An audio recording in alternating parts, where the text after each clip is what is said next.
Nuestro invitado de hoy no solo es historia viva de la izquierda española. Además, cuenta con una de las cabezas mejor armadas para entender un presente tan complejo como el nuestro. Su lucidez le hizo siempre adelantarse a su tiempo. En otra vuelta de tuerca, Julio Anguita.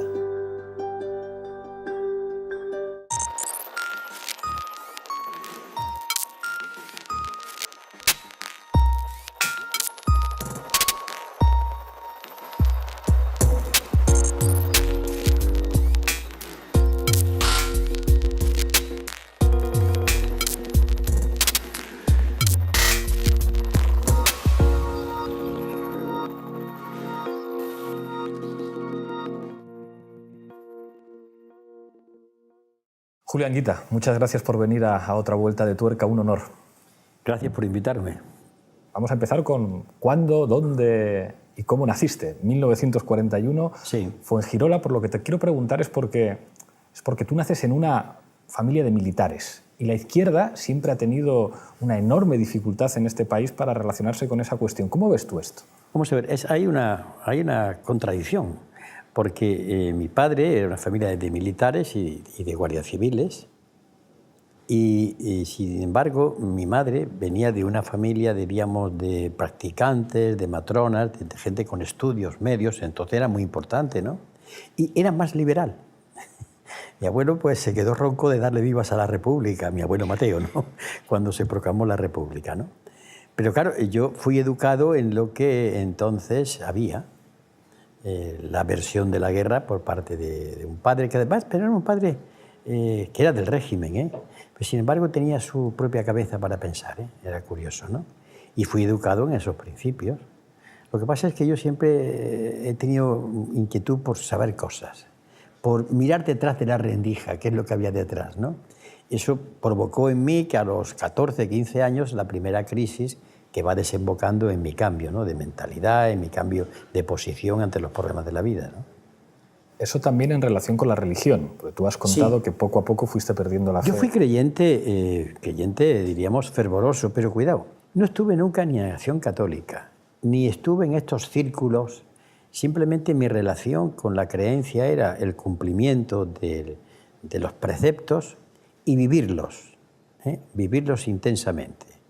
A mí me impresionó mucho un breviario trinitario que me regaló mi abuelo Julio, que era muy religioso, me llevaba a la iglesia, donde hablaba que realmente la presencia ante Dios, fíjate, era entenderlo todo. Sentí un poco como el pecado de Eva, y seréis como dioses, ¿no? Es decir, lo que me atraía de la religión era, en un momento determinado, yo podía saber ¿qué es esto en lo que estoy viviendo, ¿no? Parecerá raro, o sea, yo no entendía el paraíso como algo inefable de donde estaban tocando cítaras, ¿no? O laúdes, no, sino simplemente el conocimiento de lo que estaba ocurriendo. Yo sé que es una tentación diabólica que diría cualquier tratadista católico, pero bueno, así era mi creencia entonces. Hay una cosa que hablo mucho con Manolo Monereo, que sé que sois muy amigos. Él es uno de mis padres intelectuales.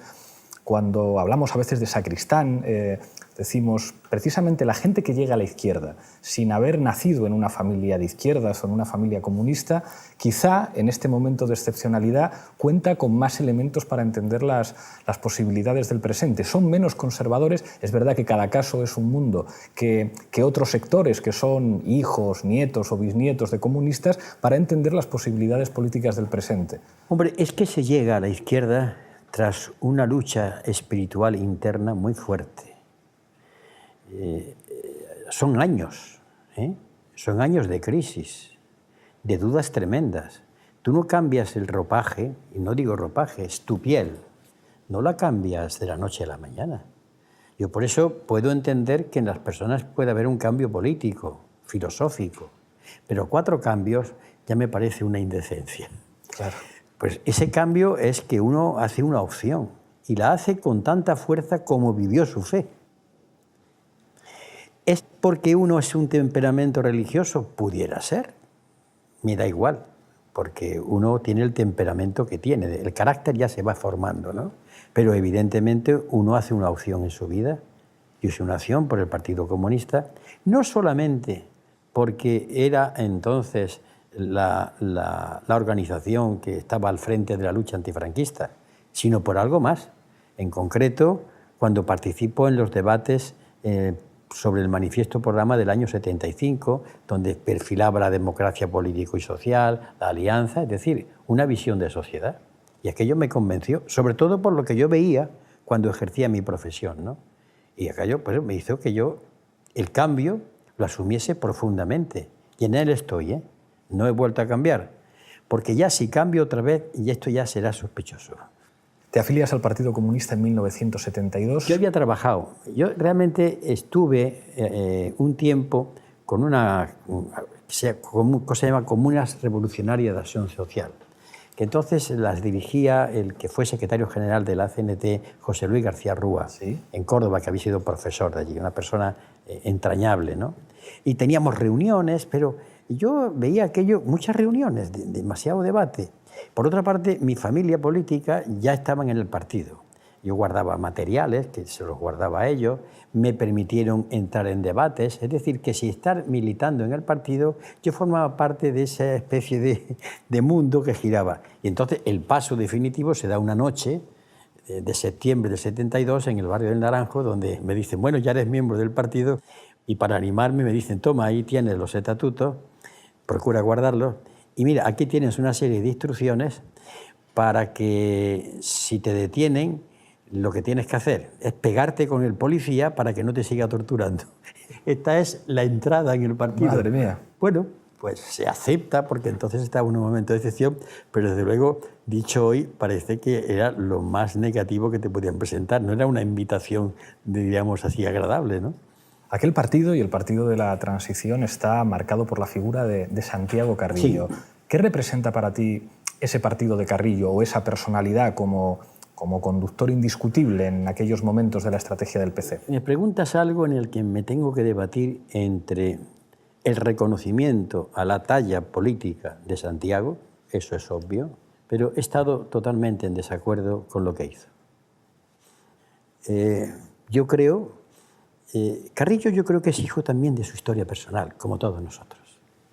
Yo creo que Carrillo vivió como un estigma, como un pecado, el pasarse con las juventudes socialistas al Partido Comunista. De tal manera que cuando él ya no era secretario general y estaba en el comité ejecutivo, y yo entonces también estaba, le oí decir algunas cosas. Una de ellas, hay que recomponer la fractura de 1921, de 1920. Se refería, en cierta medida, recomponer la fractura, volver a la casa madre, ¿no? Y en otro momento soltó una frase, ¿qué gran secretario general del PSOE se ha perdido? Pero vamos, es cosas que se oyen, uno las comenta. Él pasa su vida en el exilio en Francia. Y en Francia, la unidad de la izquierda ha sido siempre entendida de una manera muy esquemática. Los socialistas, entendiendo por socialistas al Partido Socialista, y los comunistas, entendiendo por únicos comunistas al Partido Comunista. Esto es el partido del exterior, en el que él tiene indiscutiblemente una autoridad y por eco y por influencia una autoridad tremenda en el del interior. Lo que pasa es que el partido del interior tenía que hacer su actividad de una manera distinta. Yo tuve que ejercer la lucha y ¿con quién me encontraba para pelear? Me encontraba con cristianos de base, con anarquistas, con incipientes ecologistas, con plataformas de enseñanza, es decir, con muchas tribus que ninguna de ellas era el PSOE. Bueno, pues el partido del interior se habituó a trabajar con esta gente. Ese partido del interior es el que crea convocatoria, que es lo que después vosotros ya, como Podemos, habéis tocado. Ahí está esa gente, ¿no? Y ayer yo contaba en la conferencia un hecho que define los enfrentamientos por qué venían. Cuando Gerardo Iglesias plantea la política de convergencia, que es un antecedente de convocatoria, hay un debate en el Comité Ejecutivo en diciembre del año 1984. Y dice Carrillo, pero vamos a ver, Gerardo, si no podemos aliarnos con el PSOE, ni podemos aliarnos con los nacionalistas de izquierda, ¿con quién nos aliamos? No entendía lo que estaba planteando Gerardo. No entendía que había una sociedad ahí desarticulada que había que organizar. Y por eso cuando surge convocatoria, surge desde la gente tallada en el interior. Claro, los choques con Carrillo tuvieron que llegar como consecuencia de eso, ¿no? Fue una crisis tremenda, los malos resultados electorales. Pero si analizamos fríamente, sin hacer etiquetas de buenos y malos, vemos que quizá el error de Santiago fue creer que había sido un genio que hizo una obra portentosa a la transición, ¿no? Hemos decidido colocar hoy aquí en la sala de reuniones del Comité Central, al lado de la bandera de nuestro partido, que sigue y seguirá siendo roja, la bandera con los colores oficiales del Estado. Es verdad que es más sencillo juzgar las cosas a toro pasado, pero ¿te da la impresión de que esa estrategia del eurocomunismo? Hay un libro genial de Juan Andrade, que más yo milité con él en la Juventud Comunista, en el que hace... Estamos escribiendo un libro, él y yo. Él y tú, pues es el que tiene sobre, que es su tesis doctoral, el análisis comparativo entre las estrategias del PC y del PSOE. Bueno, describe el enorme pragmatismo del eurocomunismo en España, inspirado por Italia, inspirado por Francia. ¿No te da la impresión de que el partido fue enormemente conservador en aquellos años sin que eso supusiera unos resultados electorales que justificaran, digamos, el ser un partido tan de Estado?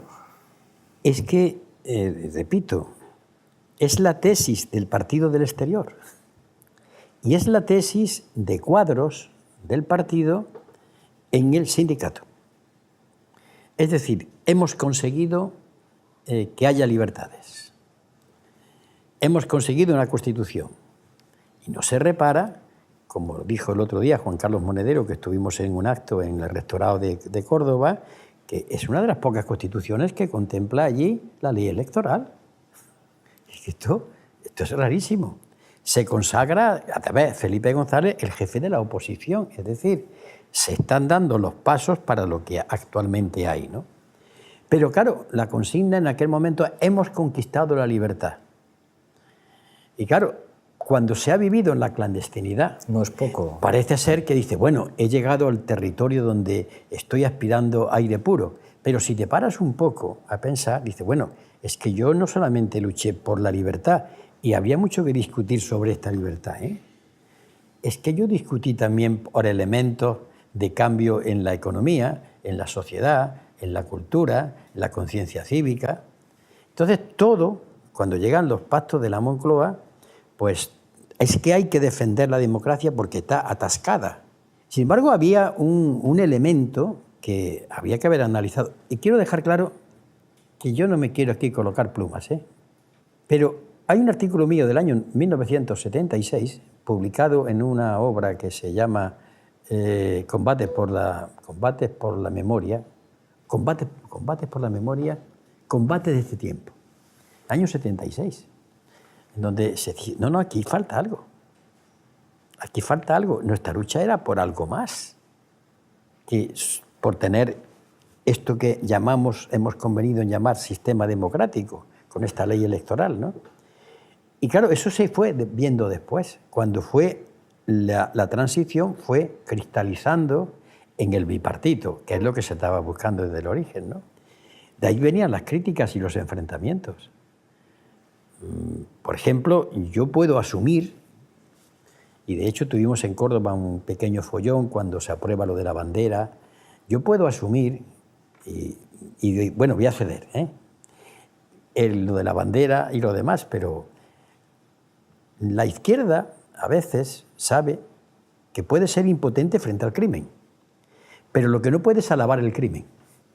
Si tú tienes que ceder, di, he tenido que ceder, pero no hagas de eso una estrategia política. No te sientas orgulloso. Y además, tú puedes ceder transitoriamente y cuando pase un tiempo vuelves otra vez a las andadas. Pero no, se cedió y se hizo de aquello toda una línea política. Ese fue el error, porque estaban los militares preparados. Mira, quien manda sobre los militares siempre es el poder económico. Y el poder económico sabía que con militares en el poder no entrábamos en el mercado común europeo. Bueno, eso es de cajón, una regla de tres. Que hubiesen dado quizás un intento de golpe de Estado, sí, pero el partido tenía determinados elementos que, como me contó una vez Armando López Salinas, Cuando en el año 73 matan a Carrero Blanco, el partido, ¿qué va a pasar aquí? Y entonces se establece contacto, según Armando, con 3 fuerzas, la banca, el ejército y la Iglesia. La banca le dice, no pasa nada, la economía española tiene que tirar. La Iglesia, no voy a decir el nombre, de una alta dignidad eclesiástica, decía, sí, el almirante era un gran cristiano, pero bueno, también era una pieza que estorbaba. Un estorbo, claro. Y el ejército, el alto militar, le dice, bueno, verán ustedes, aquí hay un proceso de cambio, porque tenemos que homologarnos con Europa, y alguien le pregunta, oiga usted, ¿y la Guardia Civil? Porque parecía la Guardia Civil. La Guardia Civil dice, no tiene munición nada más que para 48 horas. Tú fíjate lo que esto significa. Es decir, no es un problema en la estrategia, pero tiene munición para 48 horas.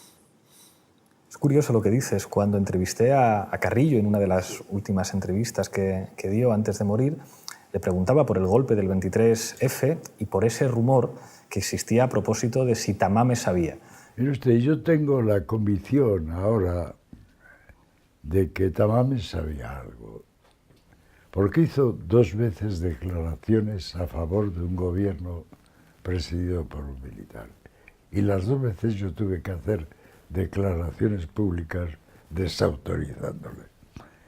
Y toda la evolución posterior hacia la derecha de Tamames me hace pensar que él sabía algo. Carrillo decía que esa posible solución militar, digamos, fuera una solución militar en términos de gobierno de concentración que pudiera incluir incluso a alguien como Tamames, dejando a un lado la evolución posterior del personaje. Todos. Quizás Carrillo no. Yo entonces era alcalde y constituimos una asamblea de alcaldes itinerante. Bueno, que te encerraste en el ayuntamiento con los policías municipales, todos con la pistola, cuando se produce el golpe de Estado. Servidor, porque tampoco me fiaba mucho. Estas cosas no me gusta contarlas, pero es que cuando se ven las cosas después de la intervención del rey, el rey estaba detrás del golpe, ¿no? La corona, símbolo de la permanencia y unidad de la patria, no puede tolerar en forma alguna acciones o actitudes de personas que pretendan interrumpir por la fuerza el proceso democrático que la Constitución votada por el pueblo español determinó en su día a través de referéndum. Estamos en el ayuntamiento hasta que llegan los concejales del partido, los del PSA y los de la UCD, ¿no? Y convocamos pleno para el día siguiente. Estábamos locos. Empieza la radio a escuchar marchas militares y a mí me dicen, antes de que vengan los compañeros, de que se están organizando la derecha en Las Tendillas. Las Tendillas es una plaza que está a 200 metros del ayuntamiento. Y claro, yo tenía un arma. Entonces yo lo vi claro. Y no es agradable. De verdad que no es agradable. Pero lo vi claro, porque hay una cosa, ¿eh? Cuando tienes una responsabilidad, y si esa responsabilidad viene de las urnas, pesa mucho, ¿eh? Pesa mucho. Pero vamos a dejar eso porque si no estoy contando batallitas. Como alcalde, pues yo hablé con otros alcaldes. Me acuerdo de Siurana, el alcalde de Lérida, que refirió la cena en la que había tenido lugar en Lérida. Estábamos al cabo de la calle de todo lo que figuraba en el colectivo Almendros, el caballo de Pavía, se decía entonces que podía volver a entrar. Y yo recuerdo una entrevista a Ramón Tamames en el diario El País, he hecho esfuerzos por buscarla, en la que me pareció que decía que hacía falta un gobierno de un militar, en fin, que pusiese un orden democrático, porque el golpe no fue concebido como un golpe cruento, era un golpe bonapartista, suave, pero golpe. Sí, como los del siglo XIX en España. Suave, es decir, se coge a Carrillo, a Felipe González, a Fraga y demás, se les lleva a una habitación aparte, se presenta el elefante blanco, que todavía está por ver quién era el elefante blanco, y dice, miren ustedes, denle ustedes instrucciones a sus diputados para que en vez de votar a Leopoldo Calvo Sotelo, voten a este señor. Es decir, iba a ser elegido por el Congreso, pero vamos, bajo presión. Claro, ese golpe, indiscutiblemente, los hechos históricos vienen detrás. ¿Cómo impulsaba la zarzuela aquello? Como lo impulsa la zarzuela. La zarzuela no se sienta con los militares a urdir eso, simplemente dice unas palabras. A mí dánmelo hecho. Ya está. Ese es el fiat. Hágase. Claro, y esto lo sabe todo el mundo. Hablabas de que tú entonces eras alcalde. Esa es una experiencia fundamental en tu biografía y en la historia de la izquierda en este país. Ganáis las elecciones en Córdoba, inicialmente hay que llegar a un acuerdo de gobierno con el Partido Socialista y con los demás, y después ganas por mayoría absoluta. Sí. ¿Cómo es esa experiencia de gobierno en un ayuntamiento muy particular? El único ayuntamiento de una ciudad importante, quizá después con la excepción de Sabadell, donde gobiernan los comunistas y gobiernan bien, y la gente les vota, y Algeciras. Y Algeciras es una gran población, la población mayor de Cádiz, ¿eh? Mira, lo primero, librarse de una cosa tremenda, porque de pronto sale alcalde comunista en Córdoba. No era esperado por nadie, ¿no? Salvo por algunos en Córdoba. Y de pronto se vienen a ti y dicen, el partido está mirándote. Esto es, puedo utilizar palabras, esto es una putada. Claro, claro. Cuando te ponen sobre ti la responsabilidad y sin tener ni idea, ¿eh? No teníamos ni idea. Teníamos algunas ideas claras, que la gente nos había votado, que estamos allí para intentar llevar a través de la gestión nuestras ideas y que teníamos que lidiar con una dificultad. Pues entramos y lo primero que hicimos fue demostrar que no nos tragábamos al mundo. Y empezamos a actuar. Conseguimos un gobierno de concentración, las 4 fuerzas políticas, incluida la UCD. Se les trató por igual. Y empezamos a hacer uso alternativo de la ley. Es decir, la ley tiene unos mecanismos que te permite usarla de otra manera. Pongo un ejemplo. Córdoba tiene una estructura muy similar a Murcia. Está el centro, la capital, pero después tiene así como 5 o 6 grandes poblaciones, que son barrios, pero algunas ya tienen 5.000, 3.000 habitantes. Y ahí hay alcaldes que nombraba por decreto el alcalde de Córdoba, a esos barrios. ¿Qué hicimos nosotros? Yo no puedo cambiar la ley, los tengo que nombrar por decreto. Muy bien, convoco elecciones. Se hicieron elecciones y yo nombré a quien salió, nombré a uno de UCD. Utilizamos la ley del suelo de Franco, pero utilizándola de otra manera, porque uno de los problemas que ha tenido nuestro país a lo largo de la historia ha tenido magníficas leyes, las leyes de Indias. Lo que pasa es que nunca se han cumplido. Por eso cuando a mí me oye la gente decir, ¿por qué sigues insistiendo tanto en que se cumpla la Constitución? Digo, porque la Constitución, cumplirla en este país es la revolución. Es decir, sitúa tú al gobierno fuera de la ley, no te pongas tú. Y entonces pudimos demostrar que con la ley, y había que cambiar la ley, pero con la ley que había se podían hacer las cosas de otra manera. Pero hicimos algo distinto. ¿Tú sabes lo que es que todas las emisoras de Córdoba que había entonces conecten un día a la semana y sale el alcalde o cualquier concejal? Venga, pregunta, en directo, ¿eh? Y que el alcalde y concejales se vayan a explicar el presupuesto. No, vecinos, que participéis. Es decir, nosotros os exigimos que participéis. No me pidáis la participación, no, que tenéis que la obligación de participar, porque estamos solos. Bueno, eso creó una especie de visión nueva de las cosas. Tuvimos muchos problemas, gestionamos y tuvimos también gestos políticos de valentía. Tuvimos problemas con el gobernador militar, con el gobernador civil, con el presidente de la Junta, con la Casa Real, con el obispo de Córdoba, y mantuvimos una posición, yo creo que de dignidad. ¿Eso qué hizo? Pues donde había 8 concejales, aparecen 17. Así es. Pero una cosa sí me gustaría decir en esta entrevista, que para mí es entrañable, ¿no? A la gente hay que decirle la verdad. Te vota, aunque no le guste primero. Nunca he entendido al que le da la razón a todo el mundo. A veces hay que decir, mira, pues lo mío, tú tienes el derecho a criticarme, pero lo que tú estás pidiendo no puede ser, ¿eh? Te lo voy a demostrar, ¿eh? Vas a participar. Y eso también se hizo. Y la gente lo agradece. Tengo miles de anécdotas que abonan esta tesis que estoy exponiendo. Después de eso te convierten en la máquina electoral de Izquierda Unida. Te presentan como candidato a la Junta con un resultado espectacular, 18%. Poco después serás coordinador y candidato por Izquierda Unida en la época en la que Izquierda Unida tiene mejores resultados electorales. Hay algunos que lo achacan simplemente a la personalidad carismática de Julio. ¿Cuáles son las claves, a tu juicio, de que Izquierda Unida se convirtiera en una fuerza política que empezó a intimidar? Qué miedo me dan los carismas, porque evidentemente hay una cosa que se llama el carisma, no negarlo, pero el uso que se hace hoy del carisma es muy made in Hollywood, que no estoy de acuerdo. Se coge al líder carismático, en él se depositan todas las confianzas, todos están adorándolo, pero en cuanto fracasa, todos le van apuñalando y depositan sobre él, como el Agnus Dei, que tolli peccati mundi, todos los pecados para sacrificarlo. El dirigente, voy a decir dirigente, no líder, la palabra no me gusta, pero bueno, líder, tiene una virtud, que es el que representa en ese momento, mejor que nadie, el discurso colectivo. Tú eres en este momento un líder o un dirigente. Y yo creo, por lo que yo estoy siguiendo de Podemos, que lo he seguido, es porque los compañeros han entendido que Pablo Iglesias representa en estos momentos, mejor que otros, no sé, mañana, lo que la gente quiere.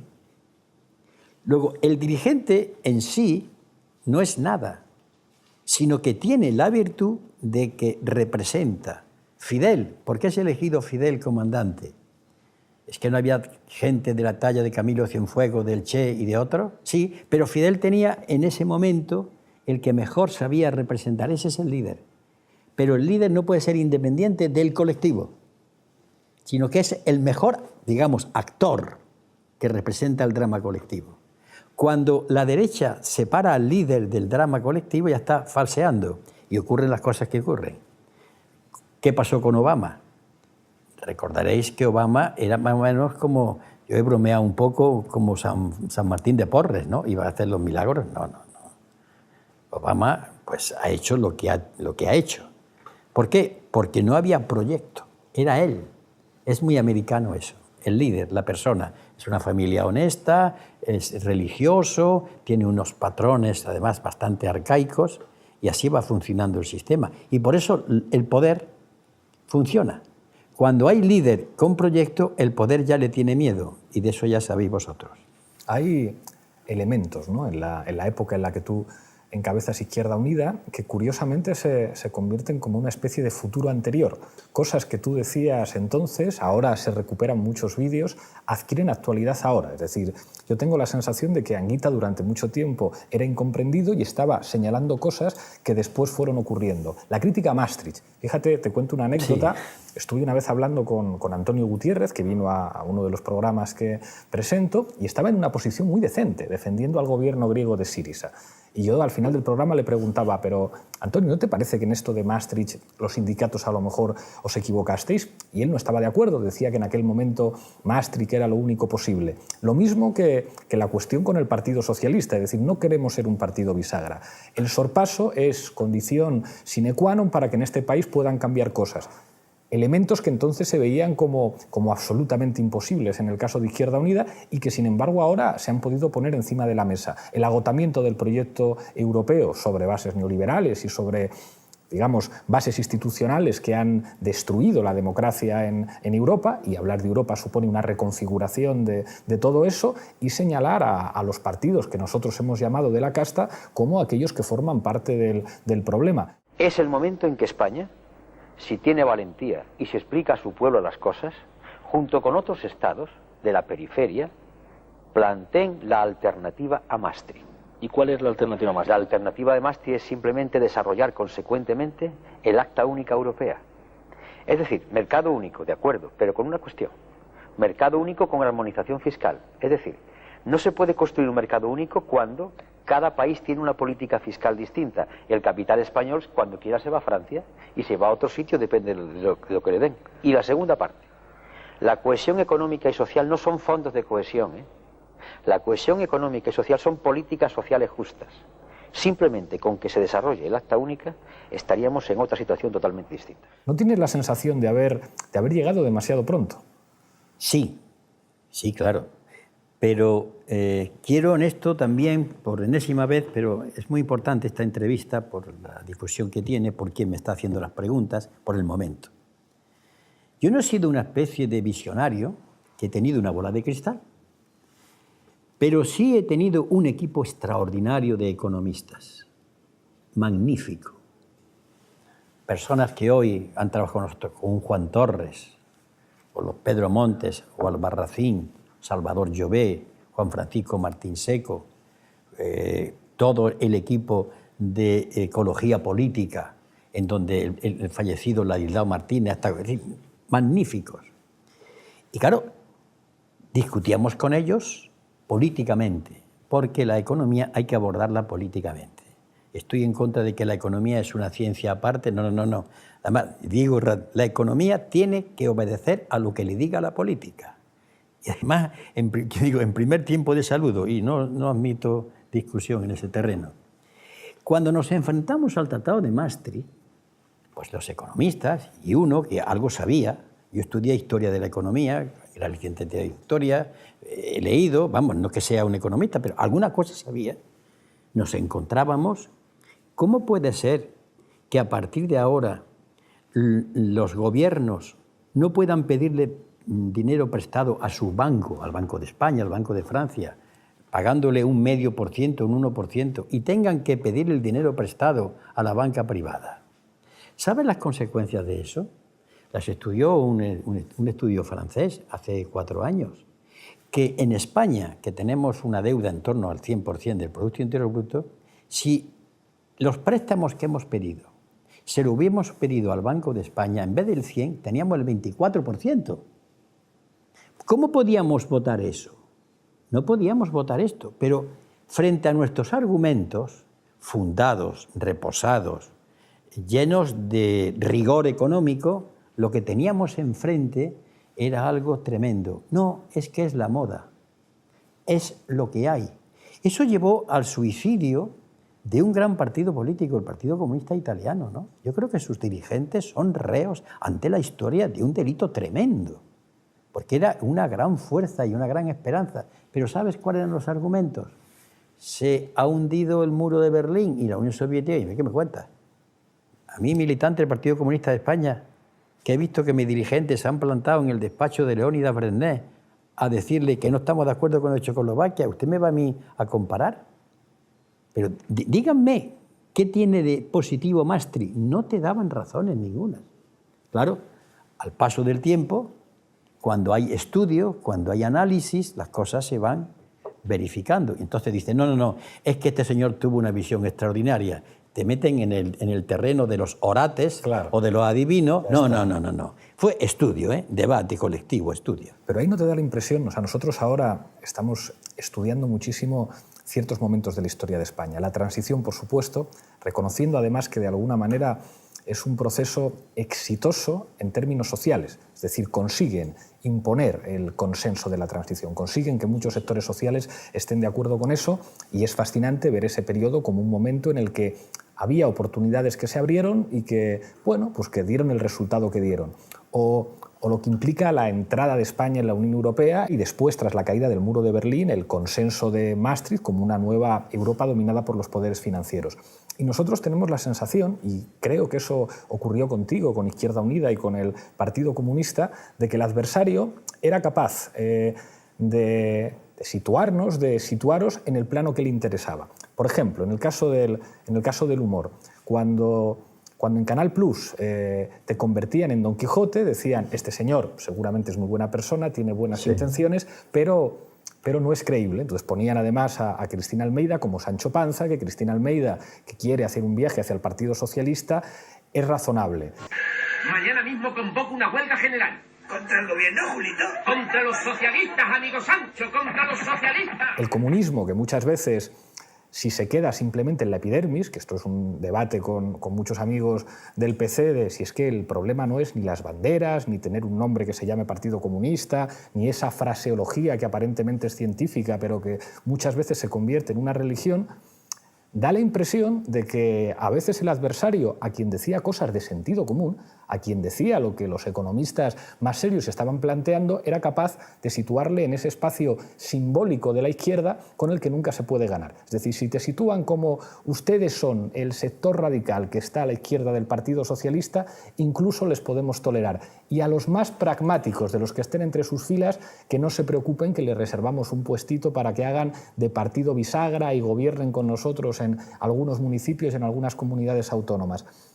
Cuando nosotros decimos queremos patear el tablero, es como no queremos que ustedes nos sitúen donde a ustedes les interesa. Si ustedes nos llaman extrema izquierda, nosotros no vamos a decir y a mucha honra, vamos a decir no, nosotros sentido común. En todo caso, los radicales y los extremistas son ustedes. Y a veces tengo la sensación de que en el Partido Comunista y en Izquierda Unida se confunde el honor de identidad con quedarte quieto donde el adversario se siente muy cómodo.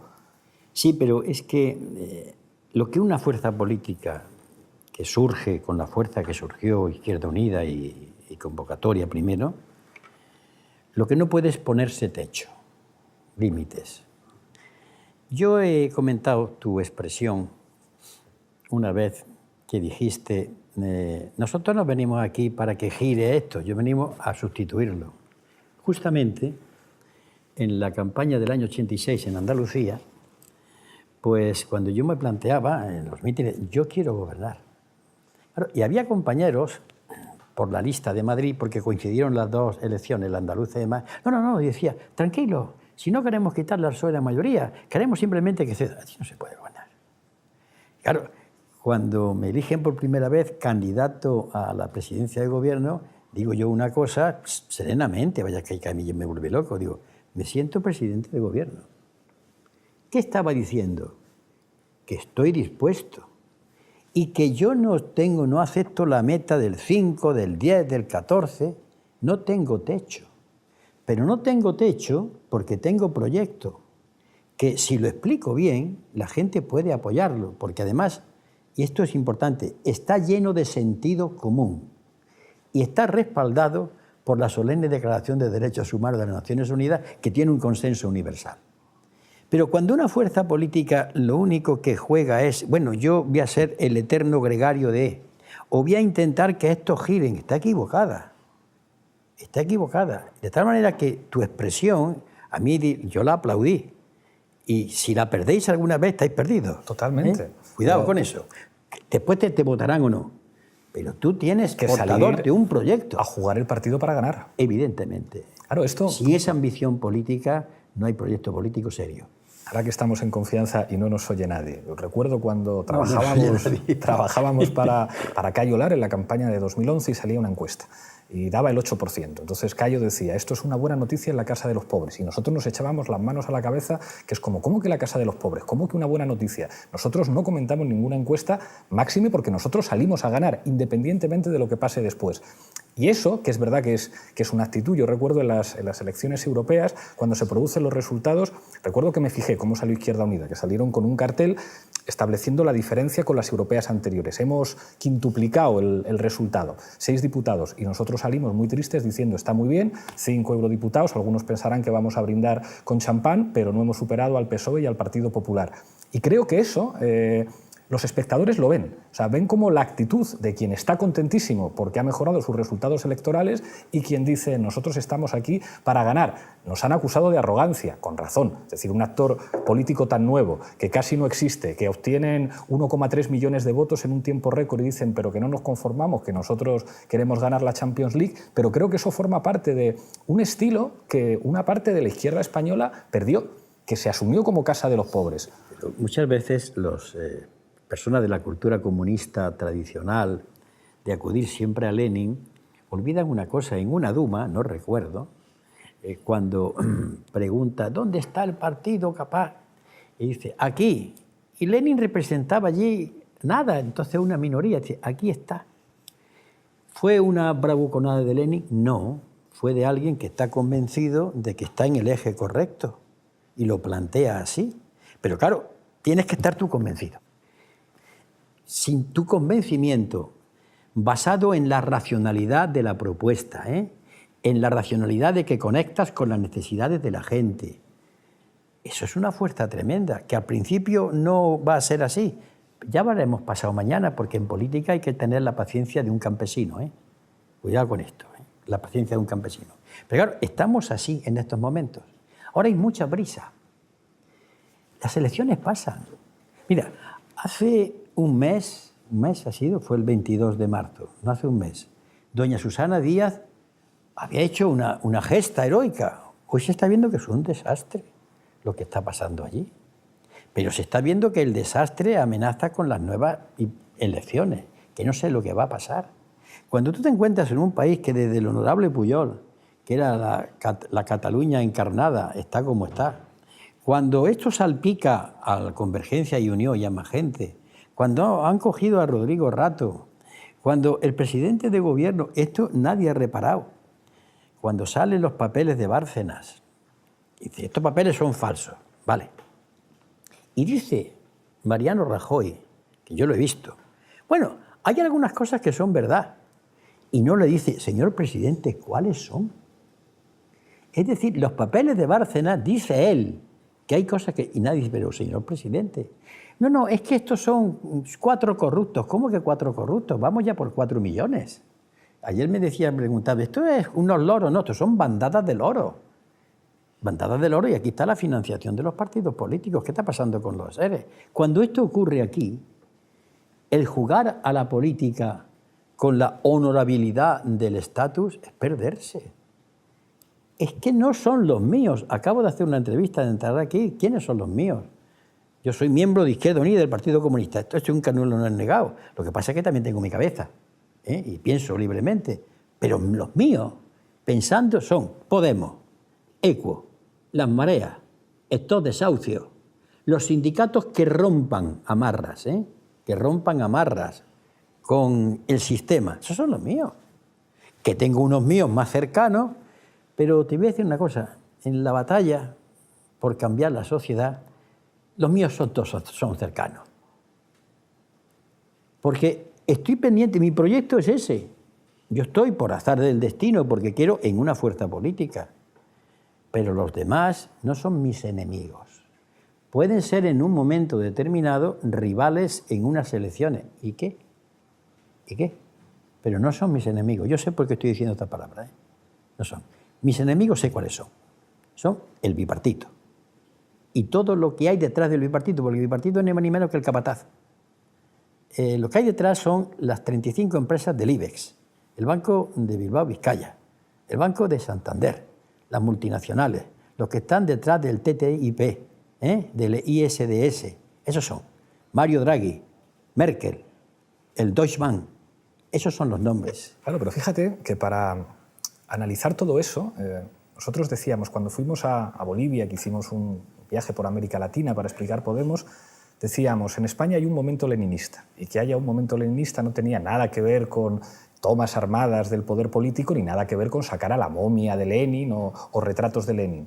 Un momento en el que se puede pensar las posibilidades de transformación política, ni siquiera en una dirección revolucionaria, simplemente en una dirección postneoliberal. Pero eso implica reconocer una cosa que decía Perry Anderson, y es que la izquierda teníamos que reconocer nuestra derrota histórica. Cuando nosotros vemos lo que ocurre en el 15M, es como, hostias, esto está construyendo los ingredientes del cambio. Es impresionante lo que ha ocurrido aquí, pero lo primero que hay que decir es que esto no tiene nada que ver con la izquierda. Algunos dirigentes de izquierdas decían, yo llevaba muchos años indignado. Bueno, pues al final los que han sacado cientos de miles de personas no somos nosotros, es otra cosa que incluso rechaza los símbolos de la izquierda. Las primeras banderas republicanas que llegan a la Puerta del Sol son miradas con distancia, con escepticismo por parte de muchos jóvenes que dicen esto es un símbolo de la guerra civil que no tiene que ver conmigo. Cuando nosotros planteamos la cuestión de la hipótesis populista es ¿cómo podemos construir con todos estos elementos que están dados la posibilidad de cambio? ¿Se puede construir? Sí, con un discurso frente a las élites, con un discurso que reivindique la democracia como algo que tiene que afectar a la economía. Pero eso implica que buena parte de las identidades, de los valores que traemos, de las camisetas, de las banderas, ya no sirven para construir una cosa que sea mayoría social, porque al adversario le encantaría que siguiéramos siendo lo que siempre fuimos. Entonces, o construimos algo en el que todos pueden ser bienvenidos y en el que reconocemos que la derrota implica que los símbolos van a ser diferentes, que el lenguaje va a ser diferente, que la manera en la que nos presentemos va a tener incluso connotaciones estéticas diferentes o nos van a volver a situar en esa geografía, que aquí nosotros hemos sido muy provocadores, la geografía izquierda-derecha. Yo soy de izquierda, claro que sí, pero en torno a la izquierda no hay cambio político en este país. Estaría encantado el PSOE de decir que esa es la geografía fundamental. Sin embargo, cuando nosotros decimos la geografía fundamental es gente versus élites, entonces los fondos de inversión de Londres están preocupadísimos. Vamos a ver, yo estoy escribiendo un libro ahora cuyo primer capítulo se llama Hemos perdido la guerra. Fue una conferencia que di en Barcelona y la di en el Ateneo de Madrid. Hemos perdido la guerra. No una batalla, la guerra. Lo que pasa es que como resulta que los vencidos no estamos dispuestos a entregar el equipo, decimos, ahora vamos a hablar de otra guerra.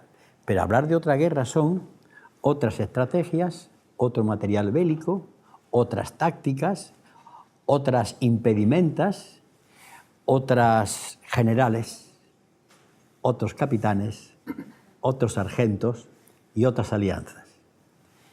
Y eso es así. Tú planteas el problema de la izquierda. Tuvimos el otro día un debate, Juan Carlos Monedero y yo, en Córdoba. Yo intenté explicar a nivel universitario qué era la izquierda. Y planteaba que la izquierda se caracterizaba, primero hay una negación, no acepto lo que hay. En segundo lugar, no lo acepto porque tengo una utopía que en muchos casos es técnicamente posible, como ya demostró Marcuse. Hoy se le puede dar de comer a toda la gente en el mundo, y se le puede curar enfermedades. Y después porque hay una práctica que consiste, entre otras muchas razones, en predicar con el ejemplo, en decir la verdad, bueno, un largo etcétera. Lo que pasa es que esas es mis convicciones. Yo soy de izquierda, más soy comunista. Pero naturalmente yo tengo que conseguir que mi propuesta sea aceptada. Y ahí yo traigo a Sócrates. Lo traigo aquí. Porque Sócrates es el que consigue, al hablar con la gente, que aquello que para mí es evidente y que la gente lo sabe, pero no sabe que lo sabe, esto es muy importante, la gente sabe cosas, pero no, las tiene aquí muy confundidas, dispersas, y tú tienes que ayudarla a sistematizarla, que es lo que hace Sócrates, alumbrar, ¿no? Entonces no hace falta decir, vamos con un programa de izquierda. En mis conferencias a veces me han metido, nunca hablas de comunismo, ni pienso hablar, de socialismo, ni hablo. ¿Qué digo yo? Pues una cosa muy tonta. Oiga usted, mañana vamos a hacer que se cumplan los derechos humanos. Te dicen los de derechas, porque esta experiencia la he tenido una vez que di una conferencia en Deusto, en la cena que hubo después. Sí, los derechos humanos. Digo, sí, todo. Derecho al trabajo, al pago de las horas extraordinarias, a la vivienda, a la salud, al subsidio en caso de desempleo. Esos son derechos humanos. Automáticamente llegamos a una conclusión. Derechos humanos y sistema capitalista son incompatibles. ¿He utilizado la palabra izquierda? No, ni falta que hace. Y yo soy de izquierda. Es decir, ahí yo coincido en eso. El programa, la propuesta, y lo he dicho muchas veces por escrito, que la gente hable en prosa sin saberlo, como el personaje de Molière. ¿Pero por qué tengo que ir por delante con las herramientas? ¿Es que acaso iba yo con las herramientas cuando estaba en la clandestinidad o mis camaradas, todavía aquellos que sufrieron tortura? ¿Qué hablaba? De los problemas que tenían los españoles. Iban con las herramientas por delante. Es más, cuando el sentimiento identitario tuyo lo basas en un símbolo, es porque no hay contenido. Esto es un problema muy profundo. Porque tu identidad, tú la tienes, pero tu identidad se manifiesta no solamente por tus convenciones, el recuerdo, hay un partido ligado a figuras, dolores, etcétera, etcétera. Es verdad, ¿no? Pero es porque crees que tienes que aportar la solución a los problemas, pero con una variante, que ayer yo oí una expresión que no me gustó. Nosotros tenemos que darle soluciones a los ciudadanos. No. Nosotros tenemos que hacer posible que los ciudadanos solucionen los problemas, dando el instrumental, Porque esa visión de la política que yo he oído muchas veces, la izquierda defiende a los trabajadores, yo no. Mira, yo no defiendo a un trabajador que no vea conmigo en la manifestación, porque entonces yo soy el abogado de pobres. Y entonces tengo al trabajador tranquilo viendo la Champions League mientras aquí tengo mi diputado enfrentando... No, hombre, no. Es decir, nosotros no resolvemos los problemas, entre otras razones, porque no hay economista ni político hoy, tú lo sabes perfectamente, que te salga a la pizarra y te haga una ecuación y resuelva el problema del paro. Imposible. Si no se incorpora la ciudadanía. Por eso también está en nuestro discurso. Nosotros defendemos a los trabajadores, que no. Nosotros motivamos a la gente para que ella tenga un proceso de autoliberación a través de, bueno, de organizaciones, a través de ideas, a través de representaciones colectivas, imaginarios colectivos, todo lo que tú quieras, ¿no? Igualmente, nosotros resolvemos los problemas de los ciudadanos. ¿De verdad que no? Este es el mensaje. La mayoría. En el Frente Cívico hemos puesto es que hay que conseguir que la mayoría, y la mayoría es muy plural, lo hay de derechas, lo hay de izquierdas, lo hay de muchas tribus, de tribus a veces indómitas, pero seguro que hay un denominador común. Esto es como en matemáticas. Y ese denominador común es el punto nodal donde se concentran las contradicciones. Y a partir de ahí, mira, tú pones una medida muy simple. Tú ahora mismo dices salario mínimo. Bueno, 1.000 euros, vale. Automáticamente te están diciendo, a ti te lo han dicho con el tema de la renta básica. ¿De dónde sale el dinero? Fíjate lo que te dijeron una vez, no sé si lo recordarás. ¿Eras tú o era otro compañero tuyo? Entonces, hay que subir los impuestos indirectos. ¿Y por qué? Caballero, ¿usted no ha pensado que hay que subir los directos? Claro. ¿Por qué usted me va orientando? Pero en el momento en que tú planteas el salario mínimo, estás obligado a que se tomen unas medidas, y tú has puesto la ficha de dominó así, ¿no? Le has dado la primera y van cayendo las demás. Hay un nivel de conciencia. Vuelvo a Sócrates, otra vez. La pedagogía, claro, que es muy importante. Pero eso implica una batalla en la guerra de posiciones que decía Gramsci, que no definimos nosotros, que en buena medida define el adversario. Que ahí yo veo una distancia enorme entre lo que decís en el Frente Cívico, que acertáis claramente en el diagnóstico, y una izquierda política que dice, muy bien, entreteneos ahí en el Frente Cívico, pero que a las elecciones nos presentamos nosotros con lo de siempre. Entonces, claro, ahí nosotros tenemos la sensación de jugar en un terreno que cada vez es más difícil, que es el terreno del sentido común de la gente. Durante mucho tiempo, en la televisión, jugábamos muy bien, éramos capaces de convertirnos en los que dicen las verdades, en los que tienen un estilo plebeyo diferente, en los que son capaces de decir cosas y de señalar claramente al enemigo, que esa es una primera fase de politización, señalar al adversario. Pero claro, ahora estamos en un momento, como ponemos siempre la metáfora del invierno ruso, ¿no? O sea, te dejan avanzar hacia Rusia, pero cuando llega el invierno te dicen, ahora vas a tener que pasar un invierno en el fango, con hielo y con nieve. Y en todo ese camino vas a tener elecciones andaluzas, elecciones autonómicas y municipales, elecciones catalanas, medios de comunicación dándote durísimo. Y ahí nosotros nos vemos en las contradicciones de que el espacio cada vez es más estrecho. Surge o revive en una fuerza política que no es que te quite votos, pero que de alguna manera disputa contigo el espacio de la regeneración y la novedad. Y nos vemos en situaciones muy difíciles de manejar. Y te pongo un ejemplo concreto, que ha sido muy polémico. La visita del rey al Parlamento Europeo.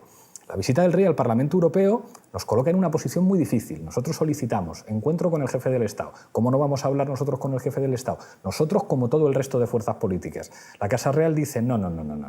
Después de las elecciones, como mucho, pero vamos al Parlamento Europeo y allí a lo mejor tienes que saludar al jefe del Estado, pero colocado como uno más de todos los eurodiputados. Había dos opciones. La opción de la izquierda, la cabeza como un avestruz en un agujero, no estamos aquí. Aunque somos 15, pero no vamos a estar aquí, no vamos a hacerle el juego al jefe del Estado. Si nosotros hacemos eso, inmediatamente nos colocan como estos no pueden gobernar. Esta gente que son incapaces de participar en un acto institucional forman parte de los márgenes del sistema, son testimoniales. Opción B, saludamos como todos los demás y entonces nos convertimos en la casta. Somos los que aparecemos en la foto con todo el resto de partidos políticos, ya les han cooptado.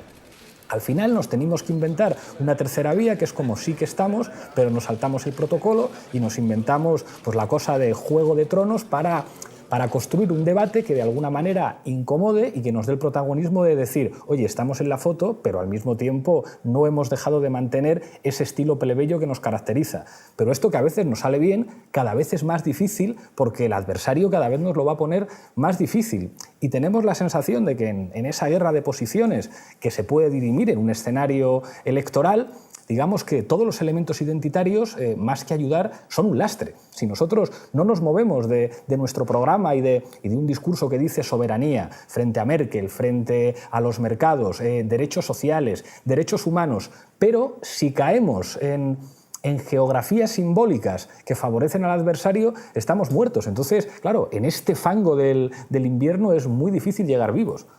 ¿Qué hacía yo? Pues cuando llegaba el rey al Congreso, entraba el jefe de Estado, yo me ponía de pie y no aplaudía, ¿eh? No aplaudía. Me ponían verde, pero no aplaudo. Entonces, había una manera de entenderlo. Yo es que con la monarquía pues tengo, y yo he ido cuando se me ha llamado y demás, ¿no? Pero yo, el gesto del libro, de verdad... Eran vídeos. Eran vídeos, pues no lo sé, porque te podía decir, no lo he visto claro, pero bueno, podemos... ¿Pero conoces la serie? ¿Has visto Juego de Tronos? No. Es que hay que verla. Si la vieras igual, verías el doble juego que hay con... Bueno, pues entonces... Pero otra cuestión que has planteado, sí, es verdad, pero en todo esto hay un programa. Es decir, aquí hay que plantear, mire usted, el salario mínimo otra vez, el subsidio. Hay una cosa que no sé si dijisteis una vez, y ya ha vuelto a repetir no sé quién, y que hay que decir allá, ¿eh?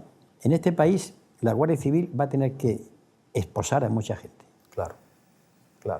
Y es un marco ganador. No, es que en este país la Guardia Civil, y digo la Guardia Civil específicamente, también me refiero a la Policía Nacional, ¿no? Pero aquí tiene que esposar con la ley, por supuesto, con todas las garantías legales, pero aquí hay que llevarse esposados a mucha gente. Esto hay que decirlo, y que no se asuste nadie, porque claro, el ciudadano que está en la calle está viendo, pero si esto es una inmensa madriguera de ladrones, de salteadores de camino. Claro, pero fíjate, Julio, que eso la gente... O sea, nosotros estudiamos en los estudios de opinión y vemos qué piensa la gente de los políticos y de las élites económicas. Todos unos ladrones y todos unos golfos. Cuando decimos la Guardia Civil tendría que esposar a esta gente, funciona de maravilla. Pero les preguntas por el jefe del Estado, magnífico, 80% de popularidad. Si fuera el anterior es distinto. Al anterior nos hubiéramos podido permitir hacer otra cosa. Pero claro, no le vas a decir a la gente, oiga, que es que no se entera usted, que es que la monarquía es una institución... O sea, no puedes despreciar a tu pueblo. Tenemos un pueblo que está socializado como está socializado. Y o trabajas con esos ingredientes que son siempre... Claro, la política es asumir contradicciones, sobre todo la política de los débiles. Cuando eres poderoso puedes decir lo que te da la gana. Cuando tienes que jugar con ingredientes que son cambiantes, tienes que estar todo el rato navegando y surfeando contradicciones. Pero, por ejemplo, en el rey, aparte de bromas, yo le propondría que fuese Felipe el Republicano, ¿no? Que se presentase a las elecciones, claro. Sí, yo lo sí, sé. Claro que es que el problema del rey, yo procuro muchas veces no entrar, nada más que cuando se ha hablado de no entro. Porque para mí siempre he mantenido, yo que soy defensor de la República, que los ataques al rey no tienen sentido. El rey, como yo siempre digo con broma, mira, vamos a hacer la República desde abajo, que ya está bien estar hablando todos los días de la Segunda República, que esto es una cosa que tengo ya atravesada. Quiero oír hablar de la Tercera. Cuando tengamos esto, pues se dice, al señor, tome usted los billetes del AVE, a Perpiñán, adiós. Porque todo ataque, efectivamente, al rey, sin cambiar las condiciones y los valores, es absurdo. Ahí estoy totalmente de acuerdo. Pero este ha sido... yo durante un tiempo me dediqué incluso escribí un libro sobre la Tercera República y quisiera aquí hacer una protesta, si me lo permites, ante tanta republicano y republicana que hacen de su acción cívica nada más que un recordatorio de la Segunda República. Que hay que hablar de la Tercera y cómo va a ser y cómo queremos que sea la Tercera República y qué contenido de política y social y de política exterior. Porque claro, estos esforzados compañeros a los cuales yo quiero, pero digo, ¿cómo? No podéis estar todo el día así. Si el problema no es el que está arriba, el sistema monárquico representa los intereses de una economía, pues son tantos, ustedes le quitan al pastel la guinda, si el problema es cambiar el pastel. Si es que hablar de derechos sociales es hablar de res pública, o sea, si hablar de acabar con los desahucios, si en realidad no tiene que ver tanto con los símbolos de la memoria sentimental que tenemos la gente que venimos de la izquierda, como de la defensa de lo público. Es decir, res pública es lo contrario a corrupción, que es la ruptura de lo público. Pero claro, si jugamos con los símbolos que interesan al enemigo, que son los símbolos de la guerra civil, esto es una especie como de debate viejo entre los nacionales y los republicanos, estamos muertos, no ganamos. Y ahí yo creo que hay una gran coincidencia. Programa. Y cuando digo programa, en este país hace falta lo que ha hecho Syriza, o ha intentado hacer. Hay 10, 15 medidas a poner en marcha para empezar, esas. Pero medidas que impliquen un gasto, que impliquen una reforma fiscal y que la gente la tenga en la calle. En esto hay que decírselo, una de las características para mí de la izquierda, sin que diga que es de izquierda, es decir la verdad. Y en estos momentos yo le llamo eso el discurso profético. A nuestro pueblo hay que decir, miren ustedes, caballeros, compañeros, pueblo mío, si no os movéis, ya podéis votar a Hércules, que no va a cambiar esto.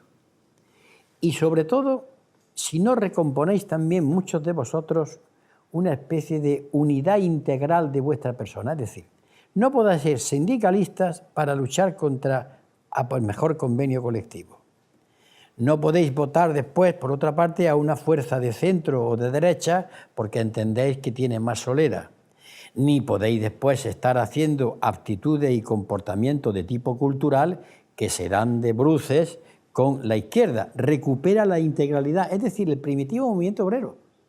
Leía, aplicaba valores de solidaridad, de compañerismo, las famosas cajas de resistencia. Pero hemos entrado en una cultura que rompe la integralidad de la persona y del sindicalista y del hombre de izquierda. Por ejemplo, ¿por qué, y yo lo estoy tratando para hacerlo, ¿por qué no contratamos nuestra electricidad con empresas que hay que no son las grandes empresas? ¿Por qué no hacemos una cooperativa de consumo? ¿Por qué en un momento cuando tengamos esto no hacemos determinados boicots a tiendas que, por ejemplo, venden productos monísimos, pero basados en la esclavitud de seres humanos en otra parte del planeta? Claro, no podemos decirlo ahora sí, pero podemos empezar. La izquierda, o como queramos llamarlo, tiene que empezar a construir la nueva situación alternativa ya. A construirla ya, no solamente a predicarla, sino a ejercerla. Cooperativas, tanto como de consumo, como de producción, como de capacidad de energía eléctrica, energía de distintos... Es decir, a crear hábitos. Esto lo hacía antes la izquierda. Y además, todo el socialismo utópico, desde los falanterios o Fourier o Cabet, hablaban ya de construir cosas. Yo creo que el sistema ahí se resistiría. Pero si tú terminas yendo a los cumpleaños, a hacerlos como siempre, a una cosa, y ya me meto quizás en terrenos, pero vamos, las famosas primeras comuniones, ¿no?, de gentes que no son creyentes. Sí. Yo tengo un respeto tremendo por los creyentes y de la primera comunión, pero ¿no están dando cuenta que están ustedes formando parte de un mensaje publicitario para que os metan por el sendero del consumismo más tremendo? Hay que hablar de austeridad. Yo hablo mucho de austeridad, siguiendo a Enrico Berlinguer. Entonces, ¿que está de acuerdo con el gobierno? No. Lo del gobierno es una cosa que no es austeridad. Pero, hombre, es que tenemos que vivir de una manera sencilla, que supone comer todos los días, 3 veces y 4, que supone tener ropa, tener un techo, salir, tener cultura. Pero es que tienen que vivir 7.000 habitantes del planeta Tierra. Vamos con la rueda de reconocimiento. Yo te digo un nombre y tú me dices lo primero que te inspire en 2 frases o 3 como mucho. Palmiro Togliatti. Bueno, un ejemplo en casi todo, no en todo. Antonio Gramsci. Pues un ejemplo, y para mí es uno de los guías espirituales y políticos, y digo espirituales también, por el papel de la cultura en el pensamiento de Gramsci. Dolores. Un mito hecho carne. Y cuando digo mito, digo hecho carne, con sus contradicciones, pero es un gigante. Manuel Fraga. Bueno, una derecha montaraz, carpetobetónica, y muy, ¿qué diría yo?, muy bañada de Marcelino Menéndez Pelayo. Marcelino Camacho. Un ejemplo. Es un ejemplo. Eso ya me gustaría a mí que todos nosotros tuviésemos siquiera al nivel de sus tobillos. Gerardo Iglesias. Un precursor. Y un hombre que tuvo una dignidad, y aquí tengo que contar algo. Gerardo Iglesias no quería ser secretario general, no quiso, se empeñó Carrillo. Yo no estaba entonces en la dirección, pero me lo han contado, existió. Y lo quiso poner de hombre de paja. Y dijo, no, yo soy secretario general y yo ejerzo. De hecho, hay una anécdota que van en un ascensor y Carrillo le dice no sé qué y Gerardo le contesta a Santiago, ahora el secretario general soy yo y las decisiones las tomo yo. Pero es que lo quisieron utilizar como hombre de paja. Por tanto, Gerardo, y después volviendo a la mina, mira, Gerardo estaba malo, ¿eh? Sí. En alguna que otra ocasión, en mi despacho, cuando yo era secretario general y era el presidente de Izquierda Unida, yo he tenido que ponerle alguna inyección, porque tenía unos dolores tremendos, lo he puesto yo, porque no podía más. Y ese hombre vuelve a la mina. Sí. Eso hay que descubrirse, ¿eh? Sobre todo cuando hay tantos chorizos y tantos... Oiga usted, eso es un ejemplo. Lionel Jospin. No me gusta, y no sé por qué. Jorge Bestringe. Eso es entrañable. Porque es, ¿cómo diría yo? Es el que entra en un elefante, en una cacharrería, pero además con sentido, con gracia y con proyecto.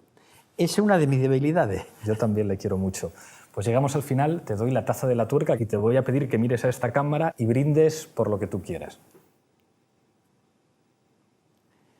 Por construir la mayoría ciudadana, que acabe con el bipartito y con el régimen.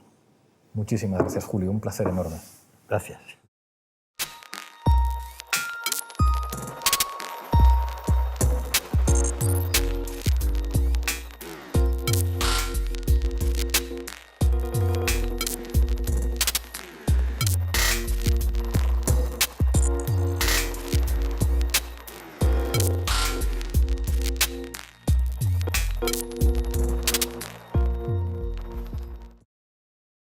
De 1921, de 1920. Se refería, en cierta medida, recomponer la fractura, volver a la casa madre, ¿no? Y en otro momento soltó una frase, ¿qué gran secretario general del PSOE se ha perdido? Pero vamos, es cosas que se oyen, uno las comenta. Él pasa su vida en el exilio en Francia. Y en Francia, la unidad de la izquierda ha sido siempre entendida de una manera muy esquemática. Los socialistas entendiendo por socialistas al Partido Socialista y los comunistas entendiendo por únicos comunistas al Partido Comunista. Esto es el partido del exterior, en el que él tiene indiscutiblemente una autoridad y por eco y por influencia una autoridad tremenda en el del interior. Lo que pasa es que el partido del interior tenía que hacer su actividad de una manera distinta. Yo tuve que ejercer la lucha y ¿con quién me encontraba para pelear? Me encontraba con cristianos de base, con anarquistas, con incipientes ecologistas, con plataformas de enseñanza, es decir, con muchas tribus que ninguna de ellas era el PSOE. Bueno, pues el Partido del Interior se habituó a trabajar con esta gente. Ese Partido del Interior es el que crea convocatoria, que es lo que después vosotros ya, como Podemos, habéis tocado. Ahí está esa gente, ¿no? Y ayer yo contaba en la conferencia un hecho que define los enfrentamientos por qué venían. Cuando Gerardo Iglesias plantea la política de convergencia, que es un antecedente de convocatoria, hay un debate en el Comité Ejecutivo en diciembre del año 1984.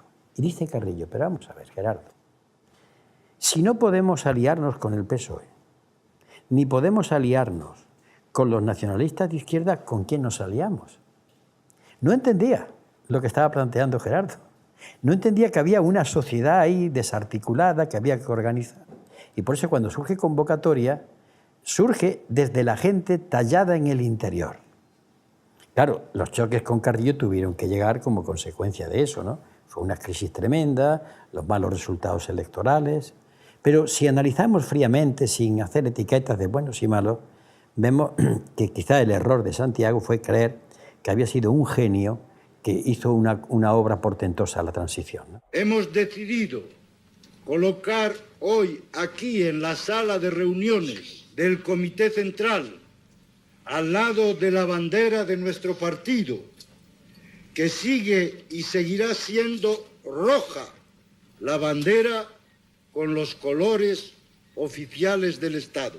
Es verdad que es más sencillo juzgar las cosas a toro pasado, pero ¿te da la impresión de que esa estrategia del eurocomunismo? Hay un libro genial de Juan Andrade, que más sí, yo milité con él en la Juventud Comunista, en el que hace... Estamos escribiendo un libro, él y yo. Él y tú, pues sí, es el que tiene sobre, que es su tesis doctoral, el análisis comparativo entre las estrategias del PC y del PSOE. Bueno, describe el enorme pragmatismo del eurocomunismo en España, inspirado por Italia e inspirado por Francia. ¿No te da la impresión de que el partido fue enormemente conservador en aquellos años sin que eso supusiera unos resultados electorales que justificaran, digamos, el ser un partido tan de Estado?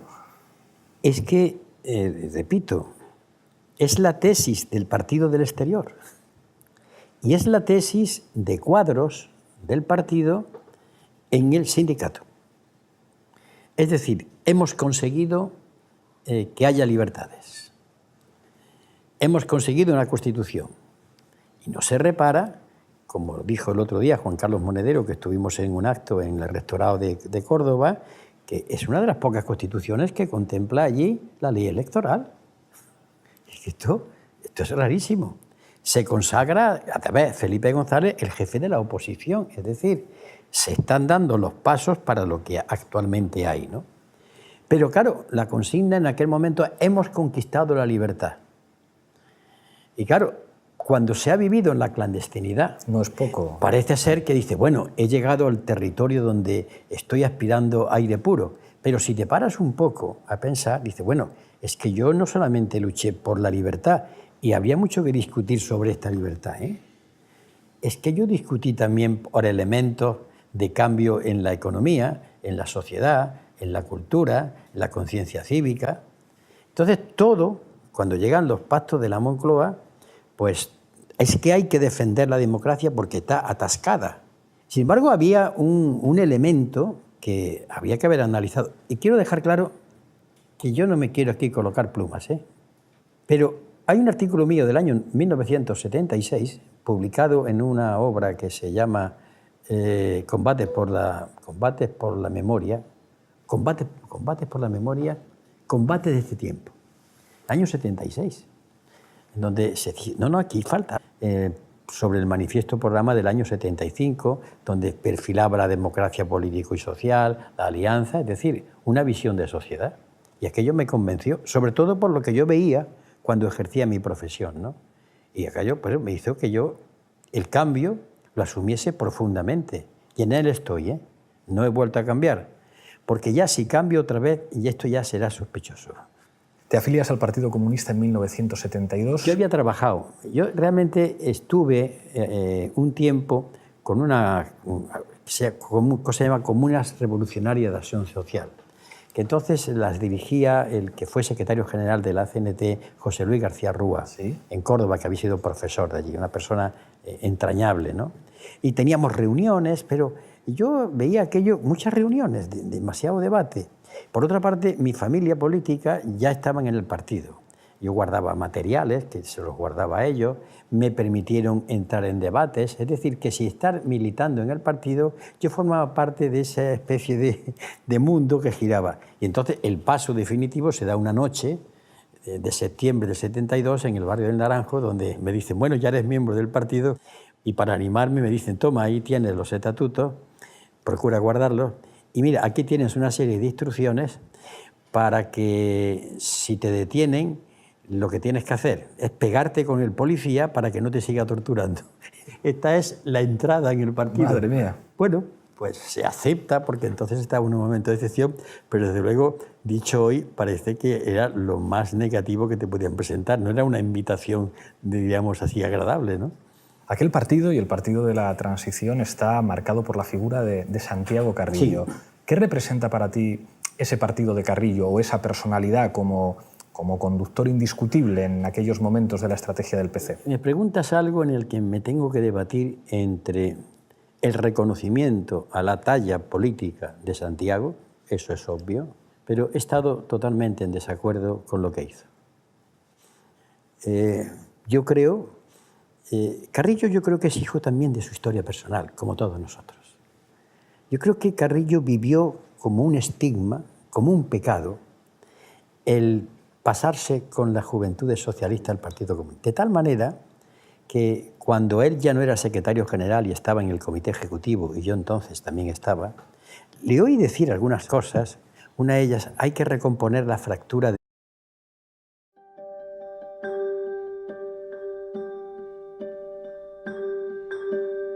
Nuestro invitado de hoy no solo es historia viva de la izquierda española. Además, cuenta con una de las cabezas mejor armadas para entender un presente tan complejo como el nuestro. Su lucidez le hizo siempre adelantarse a su tiempo.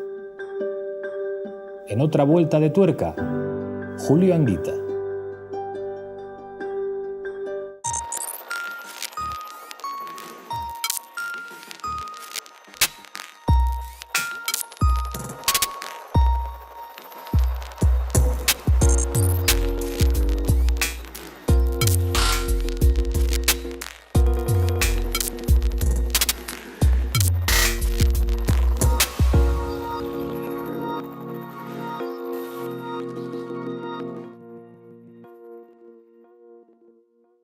Julio Anguita, muchas gracias por venir a otra vuelta de tuerca, un honor. Gracias por invitarme. Vamos a empezar con cuándo, dónde y cómo naciste. 1941, sí. Fuengirola. Por lo que te quiero preguntar es porque tú naces en una familia de militares y la izquierda siempre ha tenido una enorme dificultad en este país para relacionarse con esa cuestión. ¿Cómo ves tú esto? Vamos a ver, hay una contradicción. Porque mi padre era una familia de militares y de guardias civiles y sin embargo mi madre venía de una familia, diríamos, de practicantes, de matronas, de gente con estudios medios, entonces era muy importante, ¿no? Y era más liberal. Mi abuelo pues se quedó ronco de darle vivas a la República, mi abuelo Mateo, ¿no? Cuando se proclamó la República, ¿no? Pero claro, yo fui educado en lo que entonces había. La versión de la guerra por parte de un padre que además, pero era un padre que era del régimen, pero sin embargo tenía su propia cabeza para pensar, era curioso, ¿no? Y fui educado en esos principios. Lo que pasa es que yo siempre he tenido inquietud por saber cosas, por mirar detrás de la rendija, qué es lo que había detrás, ¿no? Eso provocó en mí que a los 14, 15 años, la primera crisis que va desembocando en mi cambio, ¿no? De mentalidad, en mi cambio de posición ante los problemas de la vida, ¿no? Eso también en relación con la religión, porque tú has contado que poco a poco fuiste perdiendo la fe. Yo fui creyente, diríamos, fervoroso, pero cuidado, no estuve nunca ni en Acción Católica, ni estuve en estos círculos, simplemente mi relación con la creencia era el cumplimiento de los preceptos y vivirlos, vivirlos intensamente. A mí me impresionó mucho un breviario trinitario que me regaló mi abuelo Julio, que era muy religioso, me llevaba a la iglesia, donde hablaba que realmente la presencia ante Dios, fíjate, era entenderlo todo. Sentí un poco como el pecado de Eva, y seréis como dioses, ¿no? Es decir, lo que me atraía de la religión era, en un momento determinado, yo podía saber ¿qué es esto en lo que estoy viviendo, ¿no? Parecerá raro, o sea, yo no entendía el paraíso como algo inefable de donde estaban tocando cítaras, ¿no? O laúdes, no, sino simplemente el conocimiento de lo que estaba ocurriendo. Yo sé que es una tentación diabólica que diría cualquier tratadista católico, pero bueno, así era mi creencia entonces. Hay una cosa que hablo mucho con Manolo Monereo, que sé que sois muy amigos. Él es uno de mis padres intelectuales. Cuando hablamos a veces de sacristán, decimos precisamente la gente que llega a la izquierda sin haber nacido en una familia de izquierdas o en una familia comunista, quizá en este momento de excepcionalidad cuenta con más elementos para entender las posibilidades del presente. Son menos conservadores, es verdad que cada caso es un mundo, que otros sectores que son hijos, nietos o bisnietos de comunistas para entender las posibilidades políticas del presente. Hombre, es que se llega a la izquierda tras una lucha espiritual interna muy fuerte. Son años de crisis, de dudas tremendas. Tú no cambias el ropaje, y no digo ropaje, es tu piel, no la cambias de la noche a la mañana. Yo por eso puedo entender que en las personas puede haber un cambio político, filosófico, pero 4 cambios ya me parece una indecencia. Claro. Pues ese cambio es que uno hace una opción y la hace con tanta fuerza como vivió su fe. ¿Es porque uno es un temperamento religioso? Pudiera ser. Me da igual, porque uno tiene el temperamento que tiene. El carácter ya se va formando, ¿no? Pero evidentemente uno hace una opción en su vida. Yo hice una opción por el Partido Comunista, no solamente porque era entonces la organización que estaba al frente de la lucha antifranquista, sino por algo más. En concreto, cuando participo en los debates